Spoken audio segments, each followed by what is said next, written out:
Welcome to Pappu's kitchen. நான் இன்னைக்கு பாப்பூஸ் கிச்சனில் வெண்டைக்காய் ஆம்லேட் செய்ய போகிறேன். இந்த வெண்டைக்காய் ஆம்லேட் எப்படி செய்கிறதுங்கிறத பற்றி நாம் இப்போ பார்க்கலாம். வெண்டைக்காய் ஆம்லேட் செய்கிறதுக்கு 100 கிராம் வெண்டைக்காய் எடுத்து வச்சுருக்கேன். இப்போ இந்த வெண்டைக்காயை நல்லா கழுவி எடுத்துக்கலாம்.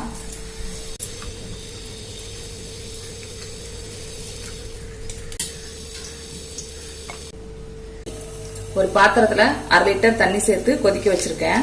கொதிச்ச உடனே 1 ஸ்பூன் உப்பு சேர்த்துக்கலாம். உப்பு சேர்த்துட்டு நம்ம கழுவி வச்சிருக்க வெண்டைக்காயை அந்த சுடுதண்ணிக்குள்ள சேர்த்துக்கலாம். இந்த வெண்டைக்காயை 1 நிமிஷம் மட்டும் நம்ம வேக வச்சு எடுத்துக்கலாம். அதுக்கு மேல வேக வைக்க வேண்டாம். இப்போ 1 நிமிஷம் ஆச்சு. நம்ம வெண்டைக்காயை எடுத்துக்கலாம்.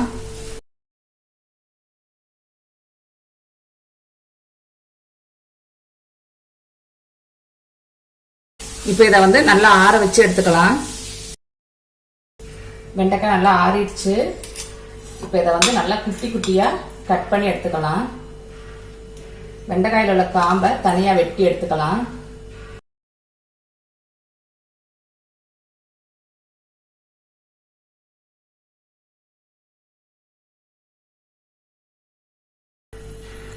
இந்த மாதிரி தின்னா கட் பண்ணி எடுத்துக்கோங்க.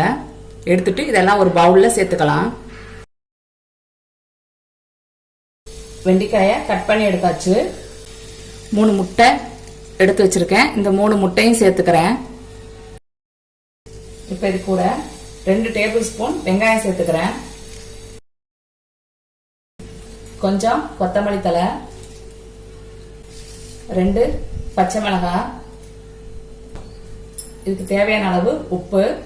ஆல்ரெடி வெண்டைக்காயில உப்பு சேர்த்துருக்கு, அதனால கொஞ்சம் பார்த்து சேர்த்துக்கிறேங்க. 2 டேபிள் ஸ்பூன் மைதா.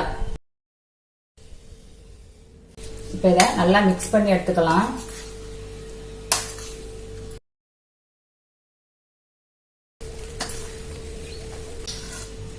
நல்லா மிக்ஸ் பண்ணி விட்டாச்சு.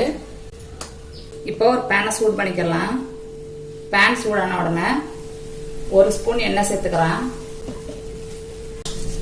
எண்ணெய் சேர்த்துட்டு நம்ம கலக்கி வச்சிருக்க வெண்டைக்காய் முட்டைய இதுல சேர்த்துக்கலாம். அடுப்பு லோ ஃப்ளேம்ல இருக்கட்டும்.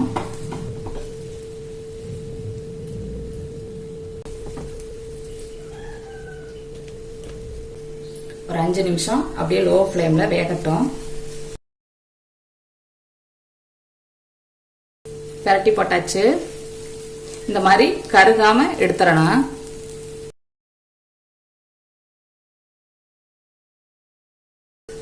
அஞ்சு நிமிஷம் ஆச்சு. ஆம்லேட் ரெடி ஆயிடுச்சு. சூப்பரான வெண்டைக்காய் ஆம்லேட் ரெடி. உங்களுக்கு இந்த வீடியோ பிடிச்சிருந்தா பாப்பூஸ் கிச்சனுக்கு லைக் பண்ணுங்க, கமெண்ட் பண்ணுங்க. வீடியோ பார்க்குற எல்லாரும் மறந்துடாம சப்ஸ்கிரைப் பண்ணுங்க.